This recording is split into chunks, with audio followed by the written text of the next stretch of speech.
morning you guys, it's Karen, and as promised I'm here to do my non-nano sunscreen review. So I've got 4 here that I talked about in my nanotechnology video, and I'm going to tell you my feeling after using them. There's one of them that I probably need to use a little bit more, but after that I'm going to tell you which one is best for you if you have oily skin, sensitive skin, if you're looking for a budget friendly one, if you prefer to not use titanium dioxide, that kind of thing. The first one I have is the NIOD, so this is a Deciem company, NIOD Survival 30. It comes with a dropper, the usual dropper, but you can now buy these tops from Deciem for, I think it was £1.80, something like that, and I much prefer those. So this is Survival 30, so it is an SPF 30. It costs £25 for this 30 mils, so fairly expensive, and this one is zinc oxide and titanium dioxide, and it has a little bit of a tint, not very much, and it's not dark. This should be okay on most skin tones, and once you rub it in, it's actually fairly translucent. You can see it doesn't give much colour whatsoever. If you put it next to that hand, you can see there's not an awful lot of difference. This is one that I really enjoy using. I have used this once before and finished the whole bottle. I don't need to put any moisturiser underneath this, or any oils or any other hydrator. This on its own makes my skin feel very moisturised. It's a great base for makeup. It's got some extra antioxidants in it, so it's a really nice formula. I really enjoy this. The reason that this isn't my holy grail and in my routine every day is simply because it's £25 for a little 30ml bottle. So this is something that you want to use quite generously, and obviously I'm using it every single day, so it would work out quite expensive. Next is The Ordinary. This is the mineral sunscreen SPF 30. Also, all of these are SPF 30, which I think is a great number to be using every day. Possibly you could use less in the winter, but I don't mind using SPF 30 through the winter.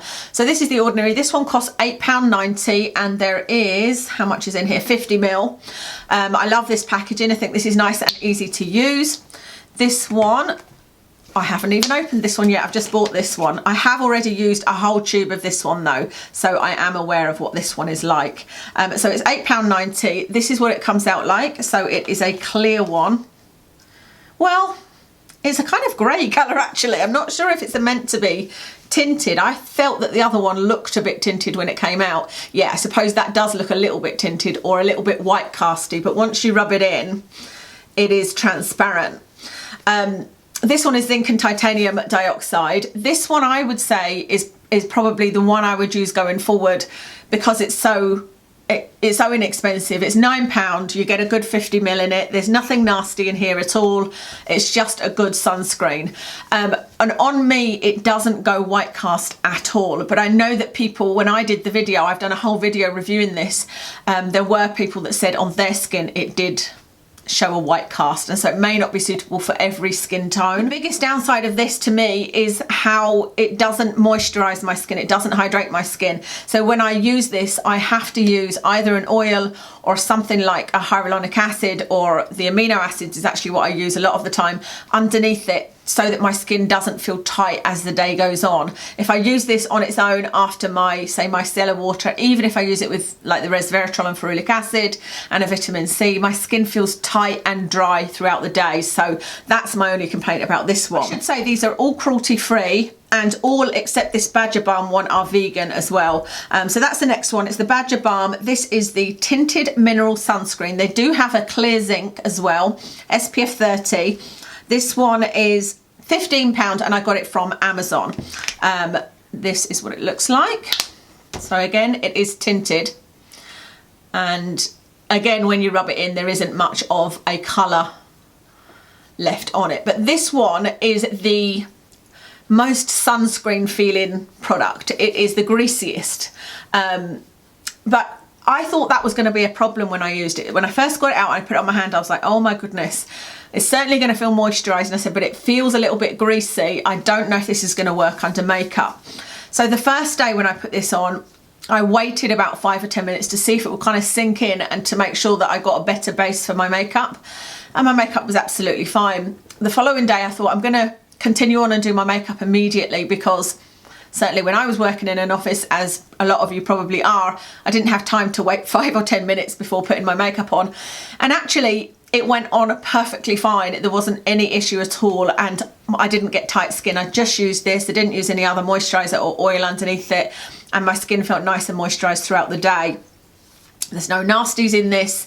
Did I tell you the price? £14. I did, yeah. So that's everything to say about the Badger Balm one. And then the final one is the Andalou Beauty Balm SPF 30 Sheer Tint. Now there is one of these for oily skin that's in a blue packaging, which I haven't tried, or it's either for oily skin or it's called oil free. So that might be worth checking out. But this one is the Vitamin C Beauty Balm, and because of that it has fragrance and it has an orange oil in it. So you can see this one is quite tinted. This is probably the most tinted out of all of them, that will give you the most coverage, if you like. I mean, it is very light coverage, but you can see there that I've got, you know, an almost foundation on. But the biggest thing for me in this is the strong smell. You know, putting it on there, I'm getting the smell of orange. I adore the smell, but I don't like the fact that it's got fragrance in it. That won't be good for, certainly won't be good for sensitive skin, but it will be irritating the skin anyway. This is £14, by the way. I got mine from Amazon because I couldn't find it in Holland & Barrett. Holland & Barrett online will sell it, but I've never found it in store, so I got this from Amazon. And like I said, there is other versions of this, but this one has actually irritated me. What I mean by that is when I've been using you know, my tretinoin flooding around my eyes, if I've used, say, a retinol 2 nights in a row on my skin, if my skin is in any way feeling a bit sensitive and I put this on, I can feel a little bit of tingling and sensitivity, particularly near my eyes. None of them, to be fair, have made my eyes water though, but I've definitely felt some sensitivity from that one. All of them. Let me tell you which ones then would be the best for you and your skin type or budget, etc. If you have oily skin, the one I would recommend is this, because it gives a nice matte finish. Like I said, it didn't hydrate my skin, so as long as you've not got dry skin, you haven't got combination skin, this one would be great for you. Or the oilier version, the one for oily skin, the blue packaging of this Andalou one. If you've got dry skin, I would say the Badger Balm would be best because it's the most moisturising. The NIOD one is nice as well, but not quite as moisturising as the Badger Balm one. If you've got sensitive skin, I would say all of them except for the Andalou Natural ones would be good, because there's nothing in the other three that would irritate sensitive skin. The Ordinary is the best one if you're on a budget, because this is the least expensive out of the three. It's £9 for 50ml, so lasts quite a good time. They're all more or less tinted other than the Ordinary. I don't know whether this is supposed to be tinted or not, but like I said, it's got that sort of greyish colour to it. I don't think it is supposed to be tinted, but the rest of them are, although the most tinted is the Andalou Naturals, if you are somebody that doesn't want to put foundation on top. They all have zinc in them, I'm afraid, but if you are looking to avoid titanium dioxide, these two are zinc only, so the Badger Balm and the Andalou Naturals. I know that some people think that their skin reacts badly to titanium dioxide. And the vegan ones are the Andalou, the Ordinary and NIOD. The Badger Balm is not vegan, but these three are vegan and all of them are cruelty free. Hopefully that gives you a bit better idea of which one you would choose for you. My favourite, if I had to choose one and money was no object, then it would be Survival 30. I would use this every day. I absolutely adore this.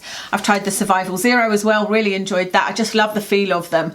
But I just find that that's a lot of money for, you know, for things that I use a lot of, like shampoo, conditioner, SPF, cleanser, makeup remover. I want to find something that's not too expensive, otherwise you could end up spending hundreds of pounds a month, you know. My second choice would be the Ordinary one, and my only issue with this is the dryness, but at least I can have a solution to that. So as soon as I put a bit of oil underneath or amino acids, then I don't feel any dryness or any tightness at all. The Badger Balm I like, but it's just that little bit too greasy for me, I have to say. If you've got really, really dry skin and you don't, either you have a bit of time to wait or you're not somebody that wears makeup, you might well love this. And like I said, my makeup didn't look any different. It just didn't feel right to me, if that makes any sense at all. It's probably one I'd be more likely to use on holiday when I'm not wearing makeup.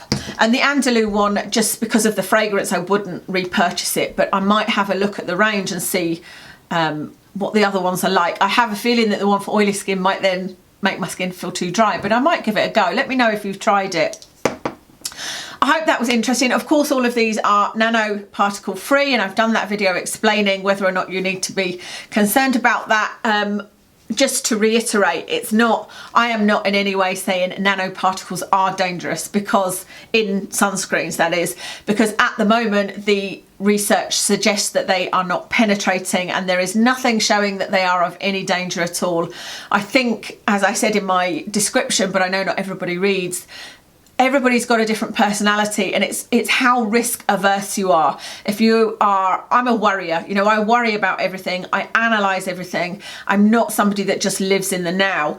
If you're somebody that doesn't really worry about things and you live in the moment, then you will probably not care whether it has nanoparticles in it or not, because currently there is not showing any evidence that we need to be concerned. But yes, I definitely know there are people out there that want to use nanoparticle free, and that would be my preference. So I hope this was useful. Thank you very much for watching. If you know any other nano free sunscreens, please let us know in the comments, because that would be useful for everybody.